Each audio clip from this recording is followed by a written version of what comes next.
नाबालिग लड़की से बलात्कार के मामले में पॉक्सो एक्ट के फास्ट ट्रैक कोर्ट ने आरोपी चाचा और पिता को उम्र कैद की सज़ा सुनाई है।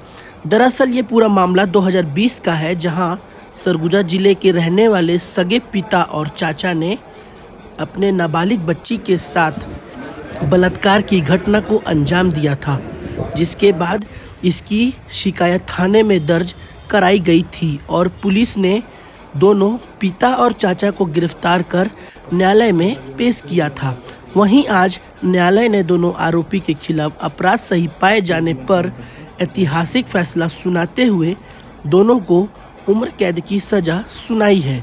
जी सर, किस तरह की आज घोषणा हुआ है, कार्रवाई हुई? ये जो आज फैसला आया है, ये अपने पॉक्सो अधिनियम के तहत माननीय कमलेश जगदला सर के द्वारा फैसला दिया गया है।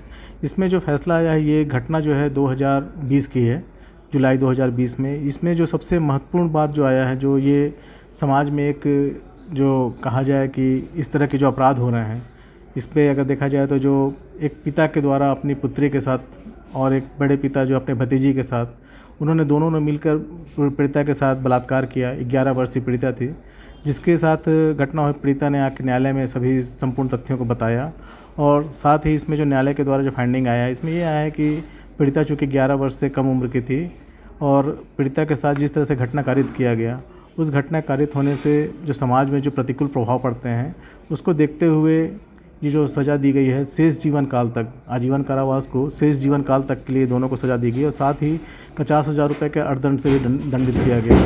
इसके अलावा जो न्यायालय के द्वारा जो पीड़िता को जो शासन की ओर से जो सहायता प्रदान की, उसमें 5 लाख रुपए दिए जाने का निर्देशित किया गया है। ये दोनों अलग अलग मामला चले। एक मामले में विशंभर और संजय, जो कि पीड़िता के बड़े पिता और पिता हैं, और एक तो संजय जो पीड़िता का पिता है, ये दोनों के खिलाफ अलग अलग मामला चले हैं।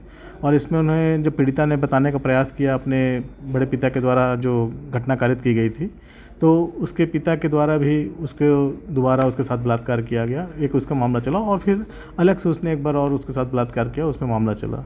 तो ये करीब 4 साल के बाद ये आज फैसला आया है और इस फैसला के तहत ये बताया गया है कि न्यायालय ने इसे माना है कि जो पिता जो सबसे ज़्यादा बच्चों का संरक्षक माना जाता है, उसके द्वारा जो कृत्य किया गया है, ये निश्चित रूप से समाज में एक बहुत ही घिनौनी कृत्य के रूप में न्यायालय ने इसे मानते हुए जो अधिकतम सज़ा है शेष जीवन काल तक का, ये सज़ा जो है आज न्यायालय के द्वारा इस प्रकरण में आए हैं। सर, दोनों आरोपी पहले से ही आरोपी कृत्य के लोग थे कि कैसा? ऐसा तो खैर विशेष उसमें नहीं आया, लेकिन चूंकि इस तरह के जो अपराध होते हैं, इसमें पूर्व के अपराध के संबंध में ऐसा कुछ विशेष नहीं आया है।